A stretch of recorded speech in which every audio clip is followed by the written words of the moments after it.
देखिए तरल दाब क्या होता है ये आपको बताया गया था। तरल पदार्थ क्या है, ठीक है, तरल दाब क्या होता है, साथ साथ द्रव के भीतर किसी बिंदु पर द्रव दाब का क्या फार्मूला होता है, ठीक ना, ये आपको बताया गया था। क्या फार्मूला होता है याद है ना, P equal to P0 plus H rho G, rho है ये, P equal to P0 plus H rho G, ये फार्मूला आपका है, ठीक है। द्रव के भीतर डूबी हुई किसी बिंदु पर, किसी द्रव के भीतर किसी बिंदु पर द्रव दाब का फार्मूला तो होता है H रो G, लेकिन कुल दाब पूछा जाए तो उसमें एटमॉस्फेरिक प्रेशर या वायुमंडलीय दाब उसको भी हम ऐड करते हैं। बिना उसके ऐड किए जो है कंप्लीट नहीं माना जाएगा। तो क्या होगा, द्रव दाब पूछा जाएगा तो H रो G लगाएंगे, कुल दाब पूछा जाएगा तो वायुमंडलीय दाब को जोड़ देंगे, तो ये आपका मूल सूत्र हो जाएगा, ठीक है। द्रव दाब का नियम आपसे पूछा जाए, द्रव दाब का नियम, द्रव दाब के नियम, ठीक है।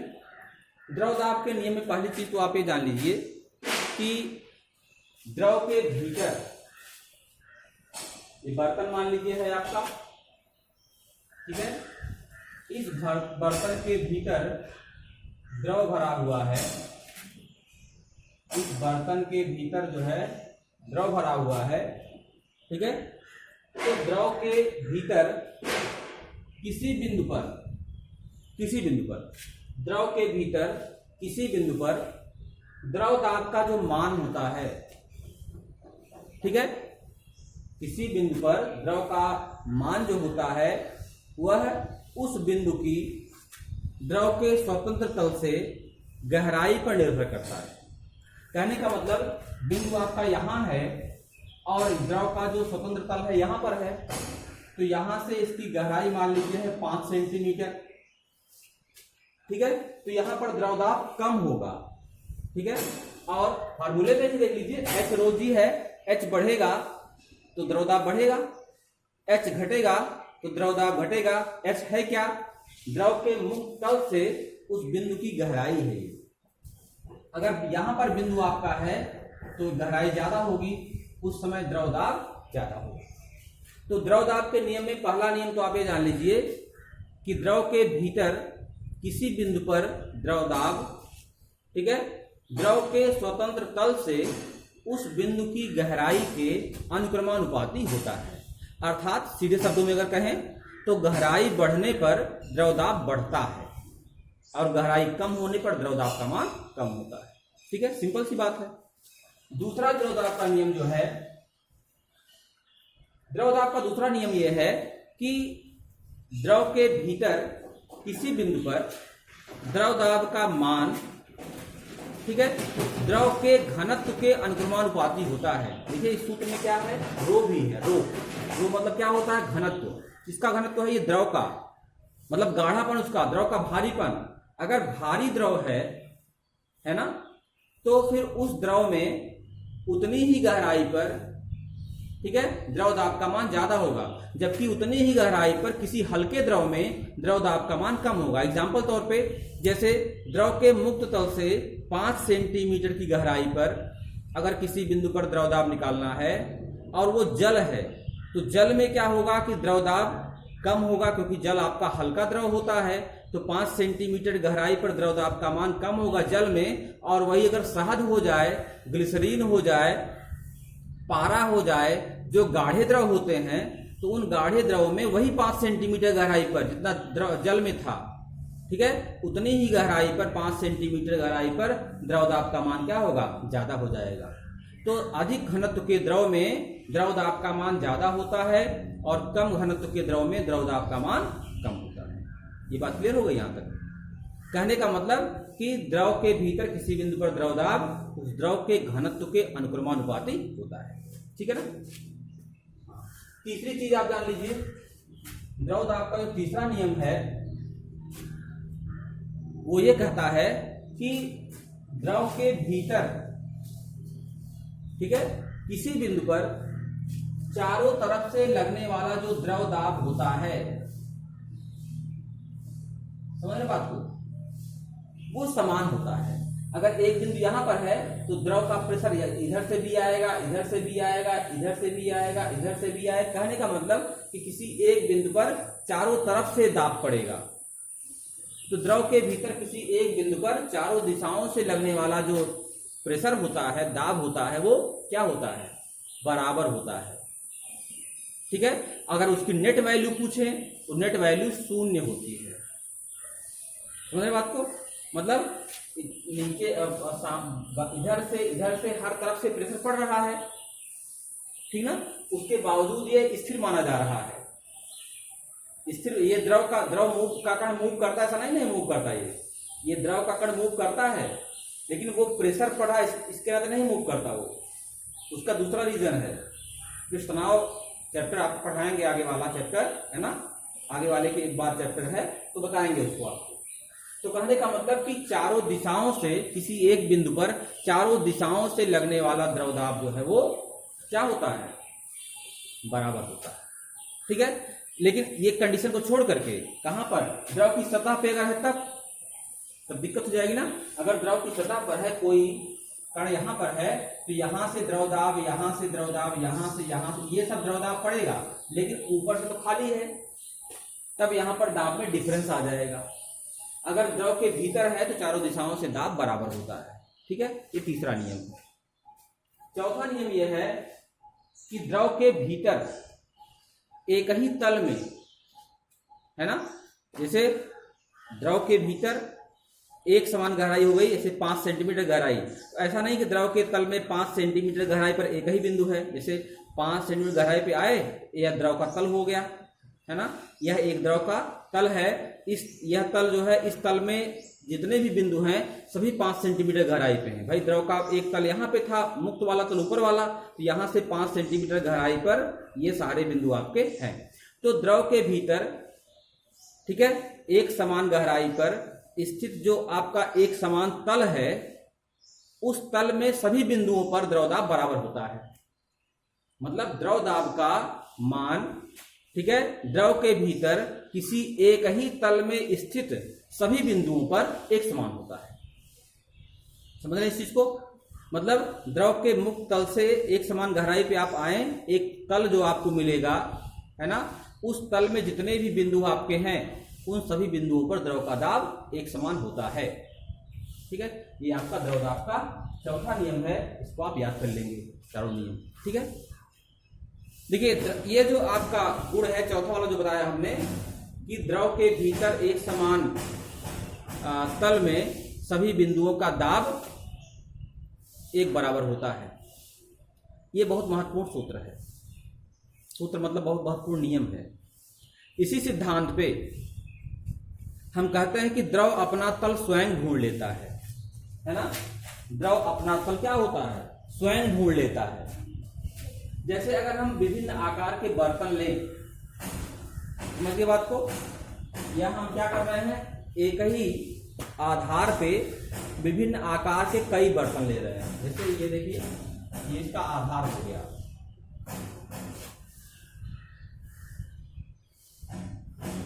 ये एक बर्तन हो गया आपका,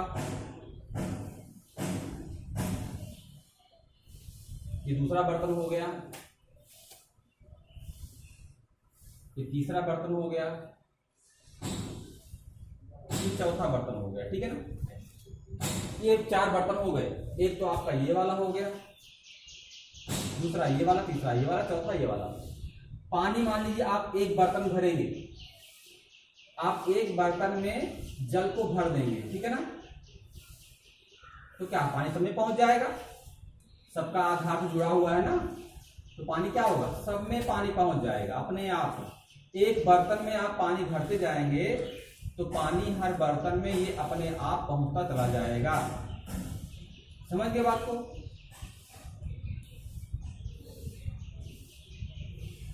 पानी आप जो है पूरे किसी एक बर्तन में डाल दीजिए, पूरे बर्तन में पहुंच जाएगा ये।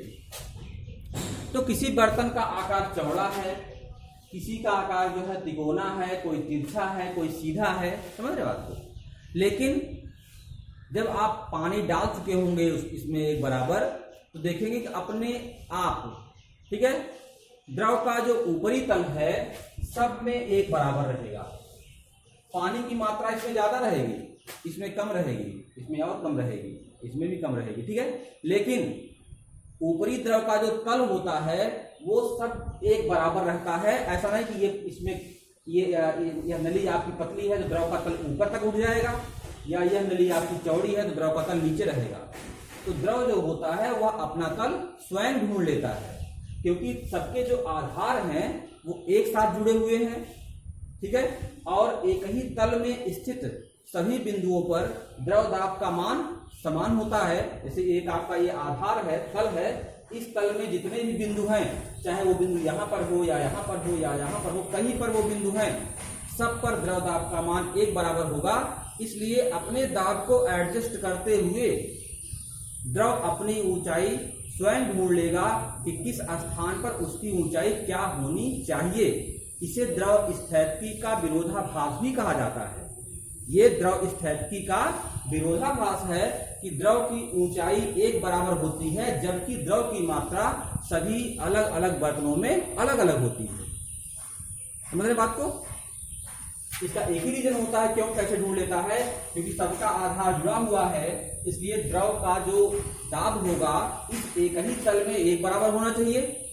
तो यहाँ पर द्रव का दाब एक बराबर होने के लिए ज्यादा ऊंचाई चाहिए उसको, यहाँ पर द्रव का दाब एक बराबर होने के लिए इतनी ऊंचाई चाहिए, यहाँ पर द्रव का दाब होने के लिए इतनी ऊंचाई चाहिए। दाब यहाँ भी उतना ही है, उतना ही दाब यहाँ भी है। भले ये ऊंचाई ज्यादा है, ये ऊंचाई कम है, लेकिन यहाँ पर द्रव का मान ज्यादा होगा, प्रेशर ज्यादा होगा, लेकिन द्रव का दाब इस बिंदु पर एक बराबर होगा। तो जो चौथा नियम बताया हमने आपको, वो नियम बहुत ही महत्वपूर्ण है, ठीक है ना। चलिए अगला जो टॉपिक है वो है पास्कल का नियम, जो द्रव दाब के संचरण से संबंधित है।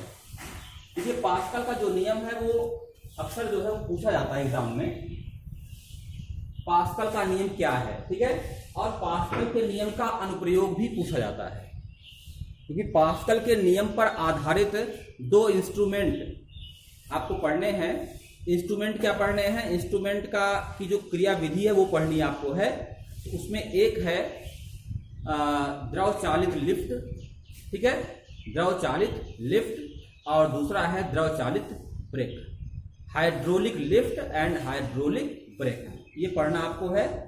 हाइड्रोलिक लिफ्ट और हाइड्रोलिक ब्रेक ये दोनों पढ़ना है। दोनों किस पर बेस्ड हैं? ये दोनों जो है पास्कल के नियम पर बेस्ड हैं। पास्कल का नियम,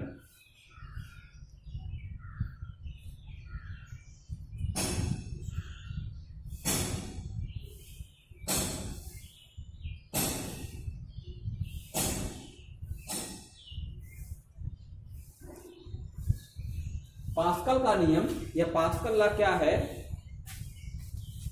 वो ये कहता है कि अगर कोई द्रव किसी बर्तन में भरा हुआ है, ठीक है, द्रव किसी बर्तन भरा हुआ है, और आप द्रव के किसी एक खुले पृष्ठ पर, द्रव का कोई एक खुला पृष्ठ, थोड़ा सा भाग, पूरा बर्तन में द्रव भरा हुआ हो, ठीक है, और द्रव के किसी एक थोड़े से खुले भाग पर अगर आप दाब डालते हैं, ठीक है, तो उस दाब का मान पूरे द्रव में, हर द्रव में, मतलब हर तरफ, सामने की तरफ, पीछे की तरफ, ऊपर नीचे, हर जगह, पूरे द्रव में वो जो दाब आपने डाला है, आपने थोड़े से स्थान पर दाब डाला है, प्रेशर डाला है, जैसे कोई बर्तन में, इसी बर्तन में आप द्रव भर लीजिए और थोड़ा सा स्थान खुला है, उसी को द्रव को दबाइए आप, तो जो आप दाब डालेंगे वह पूरे बर्तन में भरे हुए द्रव पर सभी दिशाओं में एक समान रूप से संचरित हो जाएगा। कहने का मतलब हुआ, जैसे ये आपका बर्तन है, ठीक है, इसमें थोड़ा सा भाग खोल दीजिए और पूरे बर्तन में क्या होगा, द्रव भर दीजिए। ये गोलाकार बर्तन है, इसमें द्रव भर दीजिए। अब अगर ऊपर से हम इसको दबाते हैं, प्रेशर डालते हैं, तो ऐसा नहीं कि पेजी पर प्रेशर ज्यादा पड़ेगा, यहाँ पर प्रेशर कम पड़ेगा, यहाँ प्रेशर और कम पड़ेगा, या यहाँ ज्यादा पड़ेगा, या यहाँ कहीं पर ज्यादा कहीं पर कम नहीं पड़ेगा। अगर किसी भी एक खुले पृष्ठ पर आप दाब डालते हैं तो वह दाब सभी दिशाओं में है ना, सभी दिशाओं में समान रूप से संचरित हो जाता है। तो पास्कल के नियम के अनुसार द्रव के किसी पृष्ठ पर डाला गया दाब द्रव के भीतर सभी दिशाओं में एक समान रूप से संचरित हो जाता है या बंट जाता है या वितरित हो जाता है। द्रव के किसी पृष्ठ पर डाला गया दाब द्रव के भीतर सभी दिशाओं में एक समान रूप से संचरित हो जाता है या वितरित हो जाता है। ठीक है, ऐसा जो है द्रव दाब का नियम है। किसने बताया था इसको? पास्कल ने बताया था। इसका उपयोग कैसे होगा वो बताएंगे आपको। इसको प्रूफ कैसे आप करेंगे? अगर इसको सिद्ध करना चाहें तो इसको सिद्ध भी कर सकते हैं। कैसे? इसका प्रायोगिक प्रदर्शन भी आप कर सकते हैं। प्रायोगिक प्रदर्शन के लिए आप एक ऐसा बर्तन लेंगे, ये गोलाकार बर्तन आपका है, ये इसी को बना लेते हैं। ये गोलाकार बर्तन हमारा है, इसमें 4 जगह हमने छेद कर दिया हुआ है ऐसे। ठीक है, चारों जगह छेद करके हमने क्या किया है? कार्क लगा दिया है ना। यहां भी कार्क लगा दिया है, हर जगह हमने इसको छेद करके यहाँ पे क्या लगाया है? कार्क लगा दिया। यहां हमने क्या किया है? कार्क लगा दिया। ठीक है, चलिए 4 छिद्र किया हमने 4 दिशाओं में। ये आपका गोलाकार बर्तन है, एक ऊपर छिद्र किया, एक नीचे किया, एक इस साइड में किया, एक इस साइड में किया। चारों दिशाओं में हमने 4 छेद कर दिया, या और भी चाहे तो आप और भी कर सकते हैं। ठीक है, वो तो एग्जाम्पल तौर पे हमने 4 लिया है और या 6 लिया है, जो भी करेंगे आप, चाहे जितने भी छेद करेंगे सब पे रिजल्ट एक ही आएगा। अब कहने का मतलब यहां से पानी बाहर नहीं जाएगा, लेकिन कार्क लगा हुआ है, तो अगर अंदर से प्रेशर पड़ेगा तो ये कार्क आपके बाहर खिसकेंगे, ये मूव करने वाले हैं। अगर दाब डालना है तो आप दबाएंगे तो कार्क अंदर जाकर के जल को प्रेस करेंगे, पानी को प्रेस करेंगे, और अगर अंदर से दाब पड़ेगा तो ये कार्क जो है बाहर की तरफ हटेंगे, दूर हटेंगे।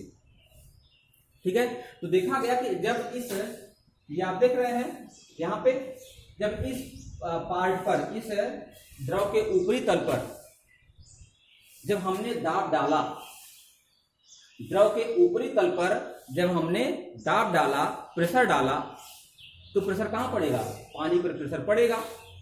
कार्क ऊपर से हम दबाएंगे, उसको प्रेस करेंगे, दाब पड़ेगा। दाब कहां पड़ेगा? पानी पर पड़ेगा दाब। तो जब पानी पर दाब पड़ेगा तो ये तीनों जो है खिसकेंगे। तो पहले जो इनकी स्थिति थी वो स्थिति नोट कर ली गई, और अब दाब डालने के बाद जो स्थिति है वो स्थिति फिर से नोट कर ली गई। तो देखा गया कि तीनों जो कार्क हमारे हैं वो तीनों कार्क एक बराबर डिस्टेंस पे खिसकते हैं। कहने का मतलब अगर 4 मिलीमीटर ये खिसका हुआ है तो 4 ही मिलीमीटर ये भी खिसकेगा और 4 ही मिलीमीटर ये भी खिसकेगा। ठीक है, या और भी अगर छिद्र करके पूरे बर्तन में कहीं हम कार्क लगा दें तो वह भी 4 ही सेंटीमीटर खिसकेगा। समझ रहे हैं ना? अगर ये सब कार्क जो आपके हैं तीनों, एक पे तो आप दाब डाल ही रहे हैं, तो तीनों जो कार्क हमारे हैं वो बराबर दूरी पर खिसक रहे हैं। इसका मतलब तीनों कार्क अपने ऊपर बराबर दाब का अनुभव कर रहे हैं। इसका मतलब कि जो भी आपने दाब ऊपर से डाला हुआ था वो पूरे बर्तन में एक समान रूप से बंट गया। ऐसे जितने भी कार्क आप चाहें इस बर्तन में छिद्र करके लगा लें, लेकिन सब अपने ऊपर बराबर दाब का अनुभव करेंगे और सबके द्वारा खिसकने वाली दूरी एक बराबर होगी, चाहे छिद्र की संख्या ज्यादा हो चाहे कम हो, चाहे छिद्र इसके बगल में कर दिया जाए चाहे छिद्र यहां किया जाए, लेकिन पूरे द्रव में चूंकि वो दाब एक समान रूप से बंट गया है इसलिए सभी बिंदुओं पर दाब एक बराबर लगेगा। और ऐसा किसने कहा था? पास्कल ने कहा था। तो द्रव के भीतर किसी बिंदु पर डाला गया दाब, द्रव की किसी मुक्त सतह पर डाला गया दाब, ठीक है, संपूर्ण द्रव में सभी दिशाओं में एक समान रूप से वितरित हो जाता है। ये पास्कल का नियम है। इसका जो स्टेटमेंट है, मतलब जो परिभाषा एक तरह का लीजिए, जो नियम है वो नियम पूछा जाता है और इसके नियम पर जो अनुप्रयोग है वो अनुप्रयोग पूछे जाते हैं। ठीक है, तो अनुप्रयोग जो है वो 2 है, वो चित्र बना करके मैं समझा दूंगा। छोटा सा काम वो है, समझ जाएंगे आप। 2 ही अनुप्रयोग बता देंगे तो ये चैप्टर छोटा सा है, बताया था पहले से आपको, ये चैप्टर आपका समाप्त हो जाएगा। इस पर न्यूमेरिकल देखिए आप लगा लीजिए। ठीक है, न्यूमेरिकल बहुत कम न्यूमेरिकल इसमें है चैप्टर में और आसानी से आप लगा लेंगे, कोई दिक्कत नहीं आएगी। और न्यूमेरिकल पर मैं एक दिन टाइम दूंगा, आप अभी से लगाए रखेंगे, जैसे ही चैप्टर खत्म होगा ये वैसे ही आप उनको सेंड कर दीजिए, भेज दीजिए। तो मैं उसको वीडियो में शामिल कर लूँगा। नहीं तो आप अगर उसको आज देखेंगे लास्ट, फिर उसके 2 दिन बाद उसको जो है हमको क्वेश्चन देंगे, तब तक अगला चैप्टर शुरू हो जाता है। तो आप जैसे ही चैप्टर जो चैप्टर बढ़ता जाए वैसे वैसे जो है आप न्यूमेरिकल भी लगाते रहिए। आपको जो है न्यूमेरिकल मिलते जाएंगे जिन सूत्रों पर, उसको आप कवर करते रहिए। ठीक है, तो पास्कल के नियम का जो अनुप्रयोग है वो आपको कल बताएंगे हम। ठीक है, इतना आप पढ़ लीजिएगा। धन्यवाद।